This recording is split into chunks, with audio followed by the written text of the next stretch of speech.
Hello, Georgia. Hello, everyone. My name is Roberto Torres. First of all, I would like to thank ICOM NPR and ICOM Georgia for organizing this conference that allow us to share experience and bring together people who loves museums. I'm very happy to be here with you today. And before starting, I want to invoke this phrase: "People make museums."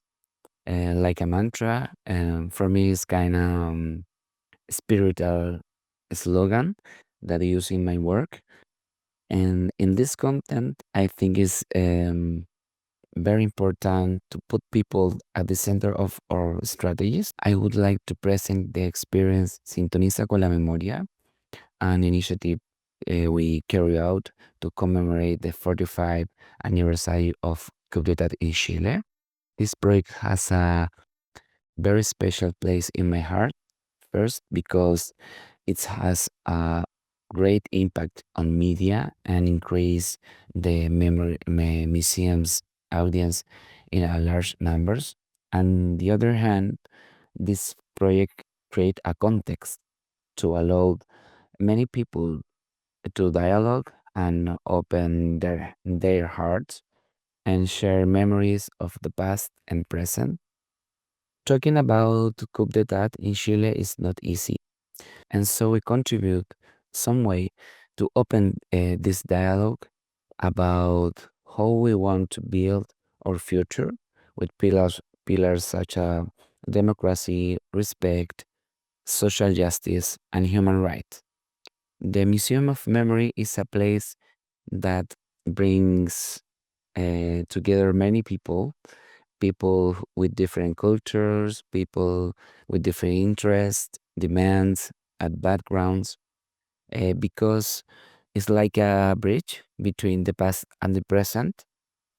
Although it's preserved a specific historical period, it also part of the actual struggle on human rights and social justice issues. And beautiful things happens, like since a different generation comes together for a common good, democracy. And we start with the challenge: how we can use archives, which are part of a museum collection, to generate meaningful experience to promote social justice and human rights advocacy.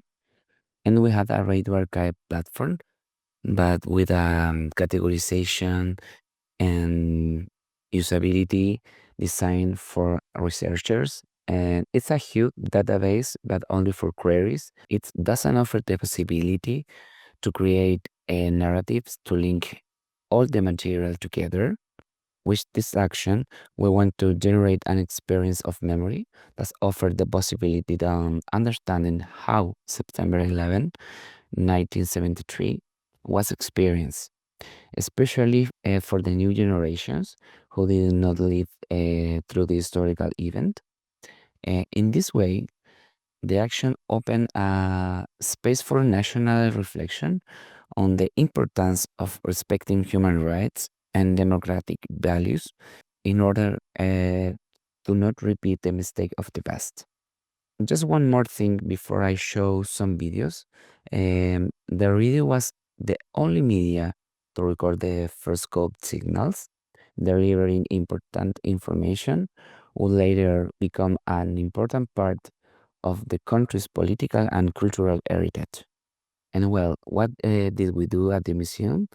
First, we start a desert type campaign for create expectation about what was going to happen that September 11, and share this video in social media to see the reactions.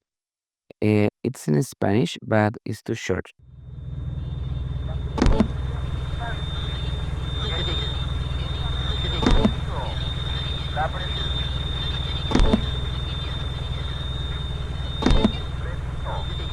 Se advierte que a partir de este instante está absolutamente prohibido la presencia de grupos de personas reunidas o transitando en las calles.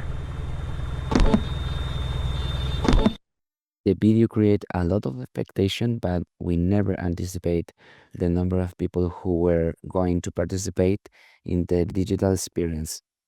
And the long-awaited moment has arrived. Here is a summary of everything we did at the moment and part of the result generated by the action.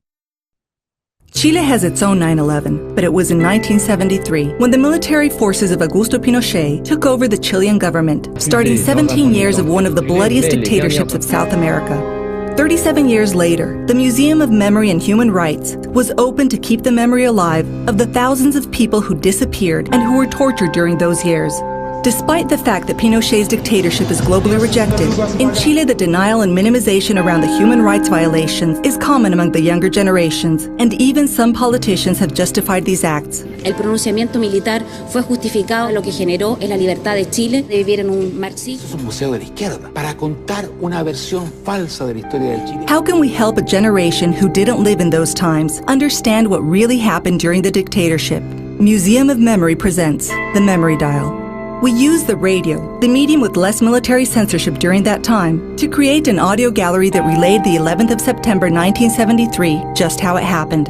We recovered, edited, and organized in chronological order more than 550 audios. Yo no voy a renunciar. Pagaré con mi vida la lealtad del pueblo. Tiene la presidenta sacar del país, pero la vez se cae y después cuando vaya a volar, conforme. We compiled all this material in a minute-by-minute timeline that was streamed on several radio stations during the 11th of September 2018, on the memorydial.cl, on a streaming via Facebook Live, in schools, and even in the very same Museum of Memory. Un proyecto que se llama Sintoniza con la memoria. Cómo ellos van reviviendo el golpe de Estado todo el día. Me pone los pelos de punta, es muy escalofriante, la verdad. So what you're hearing on that tape is while Allende is giving his last speech, which was his most moving speech.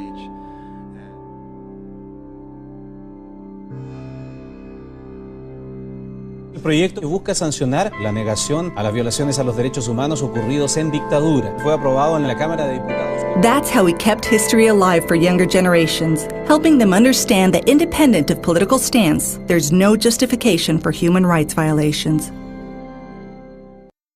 The broadcast was listened to by nearly 4 million people in 75 countries, and we never expect this action go so far.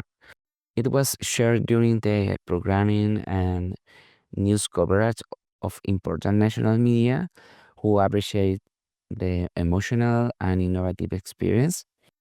A 45 años del golpe was the trending topic of the day when thrillers still exist.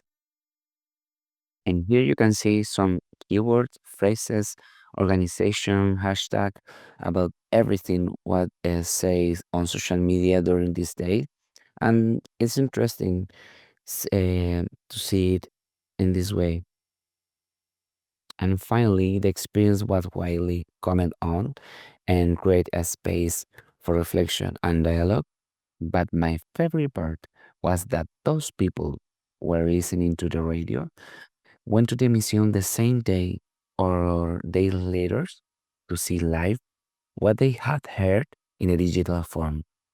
And this year, it was 7 years repeating the same transmission.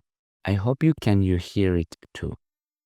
Muchas gracias, saludos a Brasil, saludos a México y nos estamos viendo. See you.